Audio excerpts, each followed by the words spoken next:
Why is Tommy Hearns your favorite fighter? I just liked how vicious he was. Yeah. You know what I mean? He was a tall, beautiful boxer with a beautiful jab. But when it was time to bang, he banged. And I loved that. You know what I mean? Sometimes he lost, sometimes he won, but he remembered his fights. And that's what I liked. I think he was boxing's first 5-division champion. Exactly, man. He made a lot of history, and he had them eyes, man. He had them eyes where... Had the afro. Yeah, man. He had them killer eyes, man. And there's so many slip boxers that I love. Obviously, the Ringendaus, Pernell Whittakers, the list goes on. Floyd Mayweather, but... there's something about Tommy that I like, man. He went in there just to kill, and that's what I liked. Okay. You have this certain level of like freedom that you fight in the ring with. Where does that come from? I think that's from when I was a young kid. My dad said just go in there and have fun. You know what I mean? You see a lot of fighters, the stiff, the angry, the rigid. At the end of the day, you only get to live this career once, man. So I'm gonna have fun while I'm doing it. But don't get that misinterpreted. You know what I mean? I'm going in there to hurt the guys too. You know what I mean? Because I'm having a bit of fun looking out the ring. That's a part of the game. And drop mountains. Instead of right hand, he's slaying dragons. The Untouchable True School Sports Empire proudly presents something the boxing game's missing. Hey, what's going on? It's your boy BT, and I came here to talk some boxing with the thousands of True School Sports subscribers. All right, guys. So I wanted to go ahead and talk about Ben Whittaker. You know, I didn't get a chance to talk about him yesterday, but I am today. Really, just statement performance from him in his 11th pro fight, first fight under the Matchroom Boxing banner. He went in there and he did what he was supposed to do. He fought Benjamin Gavazi from Germany. You know, 19-1, 13 knockouts. Not really a high-level fighter. He was brought in for a reason, and Ben Whittaker did what was needed and delivered a high-level knockout. So good things there from Whittaker, but he's in a really, like, to me, when I think about the fight game right now, when I think about particularly the fight game as it pertains to our friends across the pond in the UK, British boxing, there is no more fighter there's not any fighter in any weight class anywhere in the UK right now more intriguing to me than Ben Whittaker for a couple of reasons. Number one, I mean, when you talk about his style, you know, being a 6'3" light heavyweight with above average athleticism, speed, punching power, you know, he has a fun style. Then you talk about the demeanor, you know, just how free flowing he is in the ring. That makes things very, very fun. But look, you know, he's not old, but he's not young. He's 28 years old. He's at that time in his career where it's time to really, you know, start validating all this hype he's had all these years, right? And, you know, I'm going to pose the question, and I'm going to try to answer it here in this video. Is Ben Whittaker the box office star that, not just British boxing, but is he the box office star that the fight game's been waiting for? Is Ben Whittaker what the boxing game is missing? Because really and truthfully, you know, there's a lot of really good fighters in boxing, but they don't have that magnetic personality. And, you know, boxing is show business with blood. Frank Bruno said that a long time ago. So if you can be one of the best fighters in the world, but also have something about you, you know, from your charisma to how you present yourself and how you talk and things like that get people excited, that goes a long way in towards building a superstar. And I feel like I've always felt Ben Whittaker had superstar potential. So let's talk about him. So he destroys Benjamin Gavazi yesterday. He's 10-1, but he's not a regular 10-1. He comes into the fight game with a lot of amateur pedigree. You know, he was a silver medalist in the Olympics. And, you know, this is a guy, Ben Whittaker. You know, I had the honor to meet Ben, and as you guys saw in the beginning of this video, Ben, I did an interview with him back in 2022 down there when he was at Delray Beach Boxing, when he was being trained by Sugar Hill Stewart. You know, and he's not trained by Sugar Hill Stewart anymore. That relationship ran its course, but it's intriguing because, you know, he started his pro career off with Sugar Hill Stewart, right? Now he's with Andy Lee. And the thing that Andy Lee and Sugar Hill Stewart both have in common is that they are both Emmanuel Stewart disciples. They are both Kronk Boxing Gym disciples, which means, by default, Ben Whittaker is a Kronk boxing disciple. And the Kronk style is a very electric style. It's a style that we know guys like Tommy Hearns and Joe McClellan for fighting in, and, you know, later on Vladimir Klitschko, and just some of the most entertaining fighters to watch have come from that school, from that line of thinking that Emmanuel Stewart built. And traditionally, when you get a long, rangy boxer puncher with the build of Ben Whittaker, you know, the Kronk style oftentimes bodes very, very well for them. So I think really like it's cliche to say, but the sky is the limit with him. The question for him becomes, what's next? What is next for Ben Whittaker? Because he's got everything you want. He's got the personality. He can fight. You know, he's got the following. He has like 3 million followers on Instagram, which makes him the third highest followed British boxer in the sport. Only Tyson Fury and Anthony Joshua have more Instagram followers than him amongst the active British fighters. But mind you, them guys are from a whole other generation. Like they're the previous era. You know, Ben Whittaker is like the new school.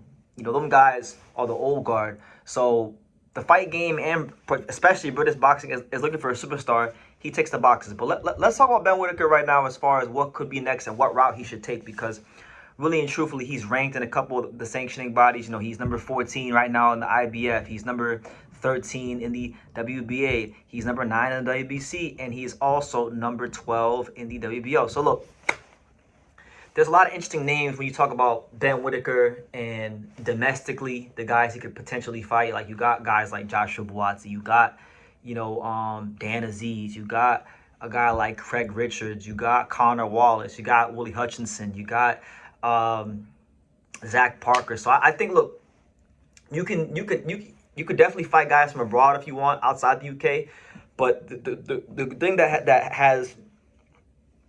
Ben Whittaker has in his favor is that a lot of the people in the rankings are, you know, domestically in the UK, and that also bodes well for the promoters because they promote some of these guys, right? So look, if I could be Ben Whittaker's manager, let's just say Ben Whittaker is with True School Sports Boxing Management LLC, right? Let's just say he's my fighter, right?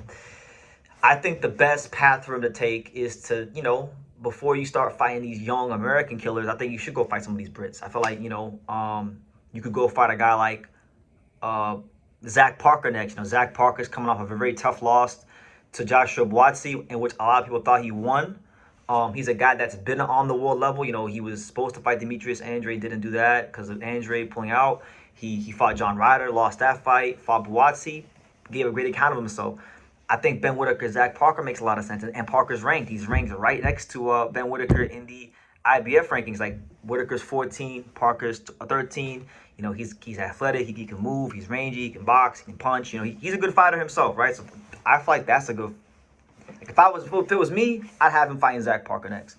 If he got past Zach Parker, which I think he should, all right, I think Ben Whittaker is, from what I've seen of him, like just the one time I met him and talking to him, and I paid very good attention, and just paying attention to him from afar and watching his career and just seeing the guys he's trained with over the years, he strikes me as a guy that's a fast learner. So I think he's the kind of guy that can get better very fast. So I think Whittaker could fight a guy like Zach Parker, beat him, and then, you know, just ascend very quickly. So honestly, I'm gonna say this: if he beats a guy like Parker, and give him like an Anthony Yard or Joshua Buatsi, I feel like he could get a name like at that level. Like, you go Parker, you go Buatsi Yard, and then you know, I would say go for a title. You know, try to go for a title after that. You know, I know it was mentioned recently a potential fight with him and David Benavidez.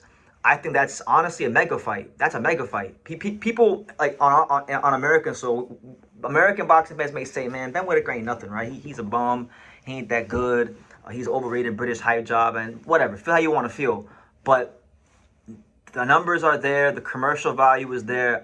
I definitely feel like Ben Whittaker versus David Benavidez, not only could it be the biggest fight in the light heavyweight division, I feel like it could be one of the biggest fights in boxing, because Benavidez is one of the biggest stars in boxing. Whittaker has all the makings of becoming one of the biggest stars of boxing in his own right. And then when you break it down from a style standpoint, I mean, you're talking about the volume punching of Benavidez versus the athleticism and the free-flowing style of Whittaker. I mean, it's to me, I don't see how people in the fight game don't love that matchup. But again, that's only if Ben Whittaker proves that he's the goods to be on that level, right? So look, I'm saying, look, you could do Parker and Zach Parker or Willie Hutchinson for your first fight. You know, if you beat one of them, I'd target Buatsi or Yard after that.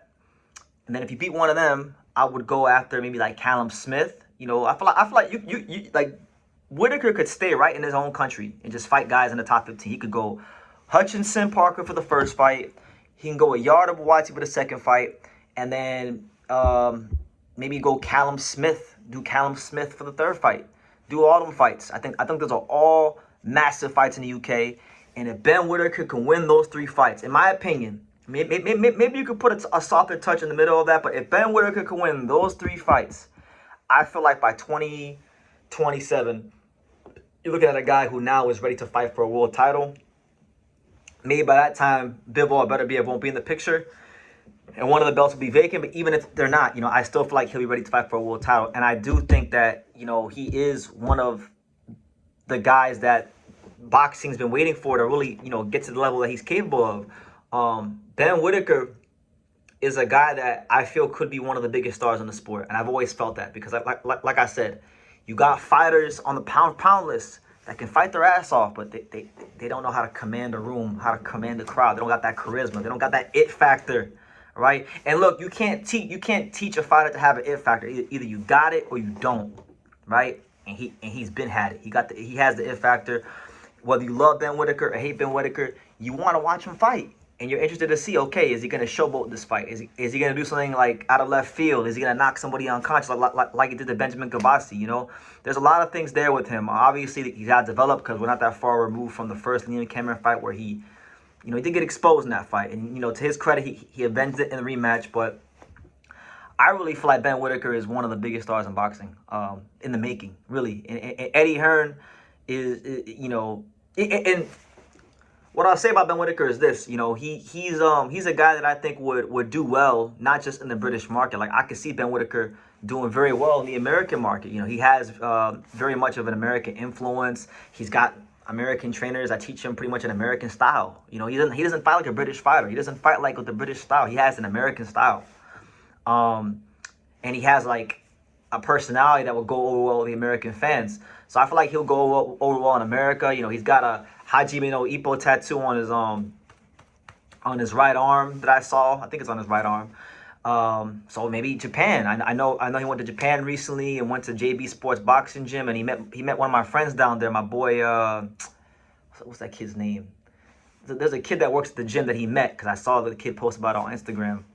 But like maybe one day he goes to Japan and brings a fight to Japan. Japanese people love boxing, and they love people who love people who show their culture and what they got going on, respect, and he does that a lot. He loves Hajime no Ippo and anime and things like that. So what I'm saying, guys, is that Ben Whittaker is one of the most unique fighters in the fight game to me, and I really do think that like as long as he continues to develop, I don't see why he can't be one of the biggest stars in the sport. Everything points to it. It's really just a matter of can he get the fights and win the fights and just realize his potential. And like I said, you could do three. You could stay right in the UK for them three fights. Parker versus Parker or Hutchinson for the first fight. You target Yard or Buatsi for the second fight, and then the third fight you can either go for the world title or you could fight Callum Smith. I feel like you should fight Callum Smith, but if you feel by that time that he's ready for a Bivol or whoever has the belt, then you could go have him fight Benavidez or Bivol or one of them guys. Like the possibilities are endless, and I want to just talk about him and just give you guys what I think about him. I absolutely love Ben Whittaker. He's probably right now. He's been one of my favorite British fighters for a while, but like with us going into like a new era of British boxing, I feel like he might be my favorite British fighter, honestly, because he's something that the boxing game needs. Like this sport, like boxing, always struggles. It does in this day and age because these fighters don't fight as much.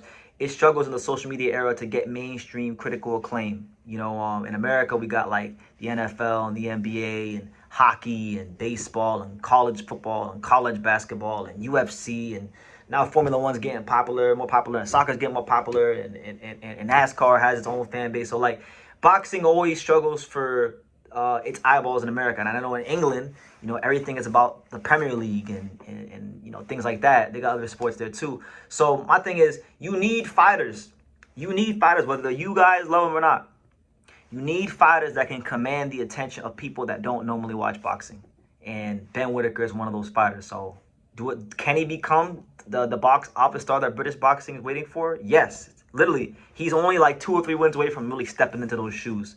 And I look forward to seeing how he does it, because to really be not just a great fighter, but or a champion, but to really be a star of this sport, along with those other things I mentioned, it takes a special type of person.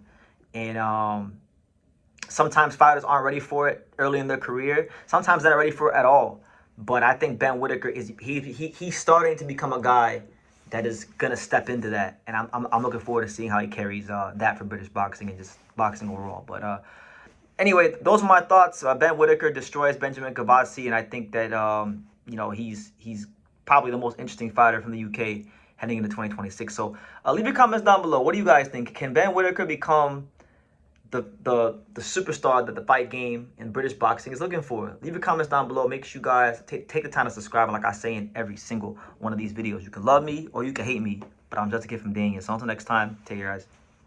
Thank you for watching True School Sports. Thank you for watching another video on the untouchable True School Sports Empire, the home of boxing. We're on the road to 100,000 subscribers, guys. So help us keep being great. Help us keep pushing out that real boxing content for the fine folks all around the world. And make sure you jab, you hook, you Mike Tyson, you Mayweather that subscribe button. Pops, show them how do they gotta hit the subscribe button. Pop, pop, pop.